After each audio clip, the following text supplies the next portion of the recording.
Hey Clashers, a lot of you asked me how good is the revive spell with the Royal Champion charge, and that's exactly what we're trying to find out today. But the downside is you need the double epic equipment on the Royal Champion, because you are going to revive the Royal Champion, and then after reviving her, you are going to use the Rocket Spear to get as much value as possible and keep your Royal Champion safe. While in the beginning you're using the invisibility spells to really get a lot of value. But let's take a look at a couple of attacks. David is actually using this strategy high up in Legends like top 200, top 300 global, so I think he can perfectly showcase to us what exactly are the most important things. And typically there's two main targets for you. The first one being the monolith and the second target being the clan castle lure. Those two things are the most important things you're going for, and with that you're creating the pathing then, which is important later on. As well, I want to mention that this strategy apparently was created by as well like another creator. I will link you the channel down below as well if you're interested in watching more of this after this video. But for now, let's just stick to this and I will keep explaining what exactly the key thing about this is and if it's really worth it to run the revive spell in my opinion. And right now, he has created the funnel, but another important thing which you might notice is he does not use all of the invis spells. If he feels like he got the value he was looking for, which is creating this cut in the beginning, creating the pathing in the beginning, then just don't use any invis spells anymore, because they can be important later on, because you are going to revive the Royal Champion. With having the auto ability on, the Royal Champion, the Rocket Spear, is going to be activated in the last second, right before the Royal Champion dies. But with reviving her, those Rocket Spears are then going to be used later on after the revive. You're going to have the dragons and a cloned Yeti blimp to take down the rest of the base, while the Archer Queen is supporting everything from the outside. That is the overall concept of this base. Of the strategy, I mean, obviously. On top of that, something which might be really helpful for everyone is that this strategy should be not affected as much from the upcoming nerf for the equipment and the invisibility spell. The main reason for this is that the Royal Champion is supposed to go down anyways with this approach, which means losing hit points early on is not that big of a problem. So the invisibility nerf is not as problematic. The next thing is that you get less value, but again, it's only about the pathing, and you see as well on this one that the invisibility spell amount is no problem either, so you should get the value anyways. On the back end, you have seen the invisibility spells were quite nice, and the Rocket Spears are continuing after he revived the Royal Champion. So overall, that's the entire concept of the strategy and how you utilize it, like what are you going for and everything. Well, let's dive deeper into some other attacks and some other bases, because David overall shared a ton of different approaches versus different bases, so you exactly know how to actually copy this if you want to use it. The next base is, I mean, that's one of the most common setups right now, which you see in high legends, which is a rage and an invis tower on the core, or in general, some people are like moving one of those base towers to the outside now, which is completely fine. But whenever you have some defenses stacked like this is a free 3-star for the strategy, but mostly because of the Yeti blimp.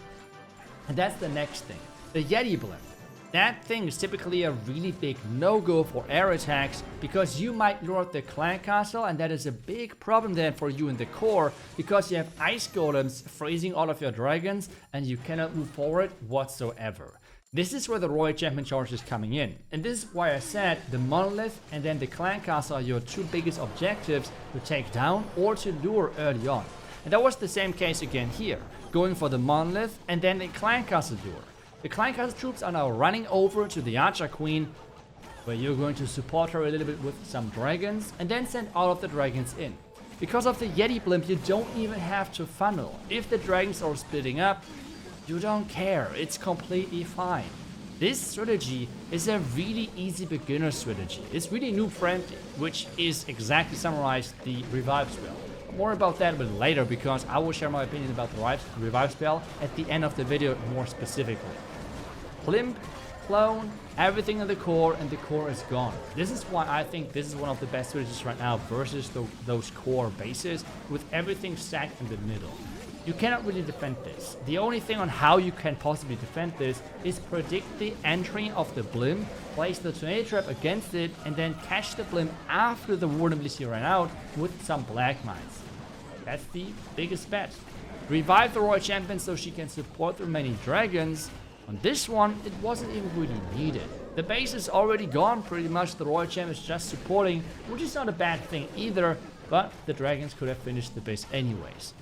This blimp is just countering those type of bases. And the counter of the Clan Castle getting lured is countered by the Royal Champion charge. So overall, really great synergy between this blimp and the opening of this attack, which makes this so powerful. And as well as I just said, I think because of how this overall works with letting the Royal Champ die, you don't really mind the nerfs whatsoever. The only thing is that you might get some little less value in the beginning, but that shouldn't be too big of a problem. The next setup is going to be a double rage base, but the overall approach is the same. You're going for the monolith first. Typically, the Clan Castle and the monolith are always close by together. This is the main reason that the monolith is one of the, I would say even the most important defense right now for a defender. And you want to have the Clan Castle close by because with having ice golems in there, you're freezing up the troops so the monolith can deal more damage. This is why the synergy is so good, and this is why base builders always put those two buildings close to each other.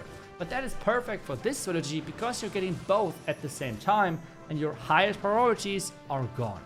With this, you actually take down the outside building, but now the Royal Champions actually get lured back to the Clan Castle, and that works, and that happens a lot of times. Like, trust me, I've tested this quite a bit as well, because I had some bases set up like this, and it's always the same. The Royal Champion always goes to the Clan Castle, and that's kind of how it works. But at the same time here, Dower is not confident enough that the monolith is actually going down. This is why he has not invested any other spells, so he can reuse the revive spell later on and can still take down the monolith. The blimp now again towards the core with the cloned Yetis and everything, and the core and the town hall, everything is gone. The dragons are going to do the rest now, while the Royal Champion is going to push them back into the last remaining defenses, and even the Queen has survived the top side, so everything is working to plan, and this base is gone yet again. Invis spells are not really needed in the end because the Royal Champion, let me take a look at that. There are so many dragons. Yes, there are some traps, but those dragons are quite tanky. As well for everyone right now, because I have seen quite a few people that, not really upset, I think that's the wrong word, but they were surprised that dragons did not catch a nerf. Remember, not all of the defenses have a new level just yet on Tunnel 17, but the level for the dragons is already there. This is why they seem quite strong sometimes, but trust me, you can still bait them quite efficiently with those black mines. On this one, it did not really matter much. But this last base is quite interesting because it is really popular right now in High Legends, and it's kind of supposed to counter as well this attacking style, right? Because the Clan Castle is on one side, the monolith is on the other side, and there is no clone value in the core. So how do you approach those bases? Well, as I said, the monolith is the most important thing you want to take down, and the second important thing is then the Clan Castle. If you can get only one of those, typically it is the monolith which you try to go for, and that's exactly what he does on this one. Creating the pathing, making sure everything moves on. Unfortunately, the Fox has gone down, so he has to invest a couple of more invis spells, but it shouldn't be really a big problem. The pathing is still getting created, and as I said earlier, the pathing isn't even that important because you will take down the core anyway, so having the dragon split up a little bit is not even the end of the world. The important thing though is to take down the sweeper with the giant arrow, and that's exactly what he does. He had two sweepers spawning against him, so having one of them taken care of with that giant arrow is super important. Blimp now with the warden ability to catch every single dragon, and then this is now the key thing. Clone the Yetis as well to the outside, and the most important thing about this attack is as well the rage deployment. Make sure that if there is defending heroes surrounding, if there is other heroes, troops, whatever around it, that if your Yetis are getting pushed into that direction, that you have the rage spell covering it. The same with this clone. If Yetis are getting cloned to the side, make sure the rage is hitting them. Don't rage too early, don't rage too late. The rage is the most important thing about this strategy as well, and I guess the most complicated, because otherwise it is pretty easy. As I said, you're not getting punished for like messing up invis spell timings, because the Royal Champ is supposed to go down anyways. And this is now as well summarizing the overall strategy. It works really, really great. I think it's going to be nerfed a little bit after the balance changes, but overall you would have still a lot of success with this strategy. Do I think that's the strongest? No. I think it's the easiest. That's fair to say, because the revive spell in my opinion is just not as strong. It works, don't get me wrong, but this does not mean that it's the best. There's always alternatives, in my opinion, which are either as strong as the revive spell or just straight up better in some approaches as well. So if you're looking for an easy strategy, which is, to be honest, for noobs kind of like a no-brainer, you should for sure go with this strategy. If you want to have something more complicated, then you might look for something different. But right now, there's a lot of strategies which can 3-star. So you're not forced to like go for the best strategy, just go for whatever strategy fits your playstyle. And if you like the more simple approaches, this might be the strategy for you. Check the link down below in the description so you can copy the army and hopefully you have a great success with this strategy. As always, thank you so much for watching. I will see you guys back tomorrow with the next Clash video. Until then, see ya and bye bye.